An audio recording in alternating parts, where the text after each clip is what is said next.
Hello. Welcome back again today. It is Friday. Praise the Lord. We have spent this last 3 days, and today being the fourth day, talking about seasons. I'm going to go ahead and recap so we can allow some people to get online.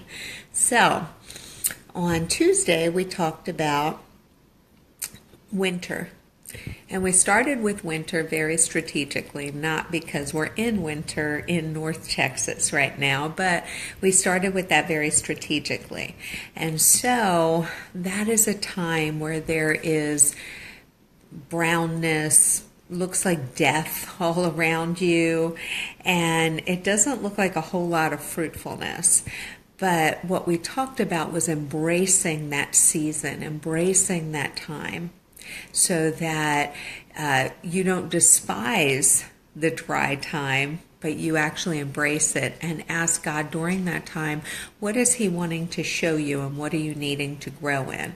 Then we talked about on Wednesday, spring, where there is full blossom. It's all beautiful. There's fragrant smells all around you, and we all look forward to getting out after a drab winter. And we talked about how beautiful that time is, but there's also a time of planting during that time. So you don't need to just take in all of the beauty. You want to enjoy all of that, but you definitely want to be planting during that season as well. And then we talked about summer, which is a time of relaxation, a time of vacation, but it's also a time off of what is your normal routine.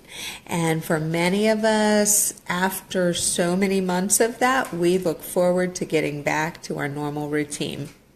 So now what we're talking about is fall or autumn. Okay, and we call it fall because all of the leaves fall off of the trees. Well, I want to read you something, and this is actually from the Webster's Dictionary, but it's saying that fall is a period of maturity verging on decline. So we see it as a harvest time, and it is. You want to go and you want to get the harvest and you want to get it in, and then you want to take care of the harvest, but that is happening right before a time of decline. Okay, so again, we talked about cycles. So you've got fall that comes in and you've got this abundant harvest, and then you have winter that's coming right behind it. Okay, so once you take all of that fruit off of the trees, what are you left with?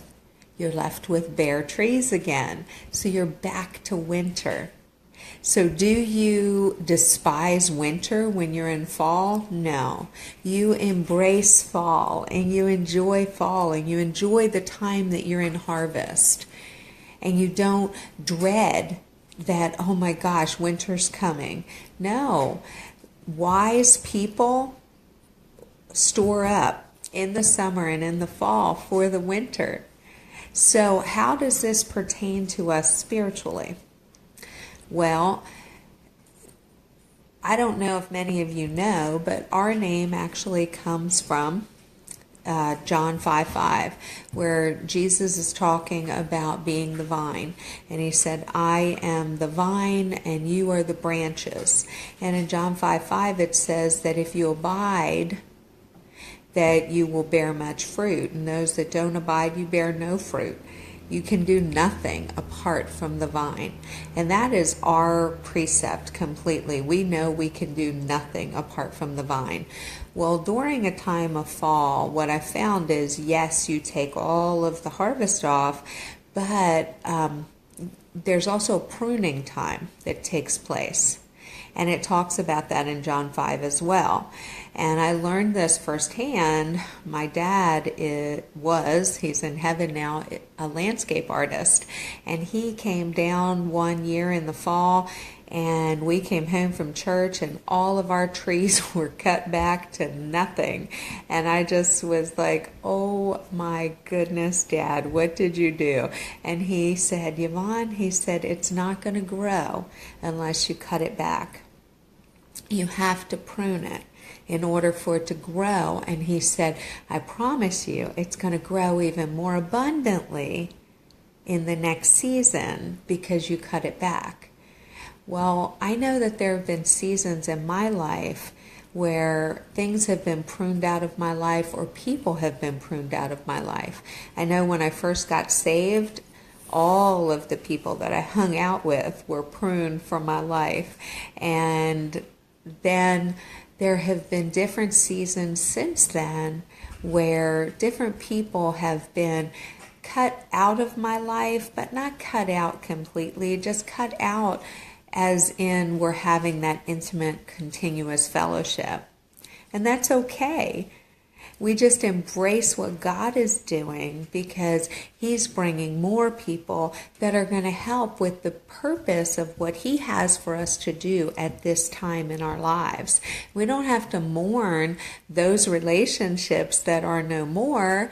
We can just continue, bless them, pray for them, and just thank God for what He's doing in us right now. There have been times that there are things that aren't sinful, but I enjoy doing. And I knew that God was saying, it's time to lay that down. It's time to get that out of your life. And it was pruned away from me. So that way I could bear more fruit. I don't know how many of you are like me, but I personally, if God tells me to do something, I am on it and I want to see it done yesterday. And a lot of it is because of my nature, but a lot of it is because if God told me to do something, I want to glorify Him and I want to see it done now. And I want people to see Him now. And so I get taken back by the time frames that we have here in the world because God already sees it done and I already see it done, but I have to wait on certain time frames. And so I know that a lot of you are like me as well. Well, during that time, you've got this birthing in your heart. You see it done. Well, during that time, He may be pruning away some things that would keep that from coming to full fruition. I know even in ministry, there have been times recently that God has pruned away people from my life that were working for me in ministry, and it was okay. It's okay. I so love these people. I bless them, and you just move on. And you say, God, I know that what you have is greater.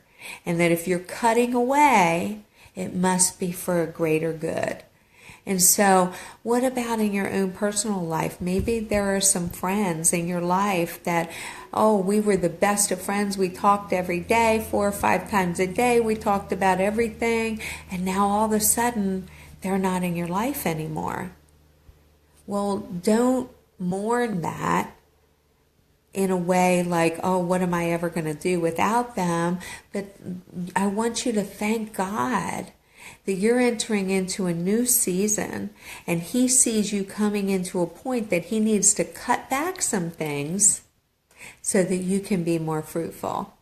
So this is actually a really, really good time.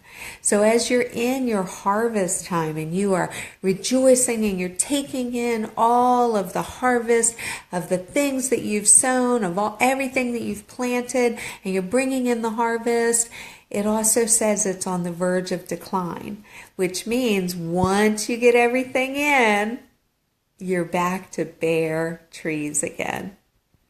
So it's a complete amazing cycle.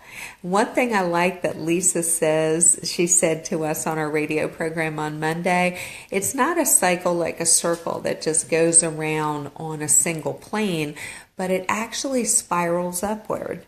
So when you come back around to winter this next time, you're going to be on a higher plane. And winter next time is going to be on a higher plane.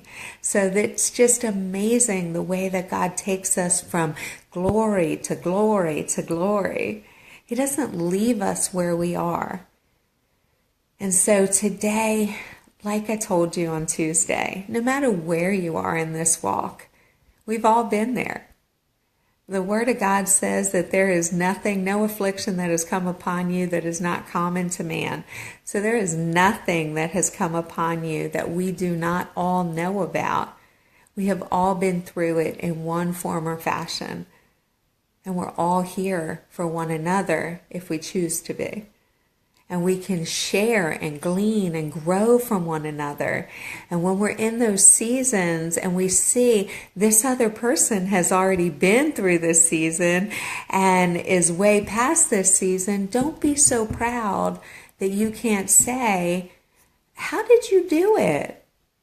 God will speak wisdom to you through that person to make this season easier for you than it was for them. We're here together. He says that we are fitly joined together. We're put together as one body, not many parts, one body. And so I want to be there for you, and I want you to be there for me. And so I want you to take what I've talked about this week, and I don't want you to go, well, what season am I in? I don't want you racking your mind on it. Just ask God, where am I in this? And then embrace it, thank God for it, and get ready to move on to the next one. Because in the natural, it only lasts 3 months. In the spiritual, it can be even quicker than that. It can be longer than that. Most of the time, if it's longer than that, it's because we just haven't gotten it yet. So, just embrace where you are. If you're a mama, embrace it. Embrace those babies. Love those babies. And just hold on to them. And know this season will pass. If you're in your winter and it's such a dry time, know that this season will pass. Thank God in the midst of it. Hold on to Him because He's the only one that's holding on to you. Know that He loves you so very much. And He wants you to hear this message and not only hear it with your ears, but hear it in your heart. We have got some exciting news coming up on VineLife, on VineLife Facebook, on VineLife Radio, and on VineLife webpage. So please keep tuning in. If you are in the area within a 50-mile radius, because I travel 50 miles to get to this Bible study, so there are no excuses. We have a facility now in Cleburne, Texas. We will be starting there next Saturday, the 11th of February. We want to see you out. If you are touched by these messages, if they are touching your heart and you're growing from them, let us know. Come on out and be a part of our Bible studies. Let's all grow together. Keep sending us in your prayer requests, your comments, your suggestions. Check us out on our VineLife Radio at fbrn.us. Check out VineLife Radio and go back and listen to the podcast. Let's stay connected to each other and to the vine.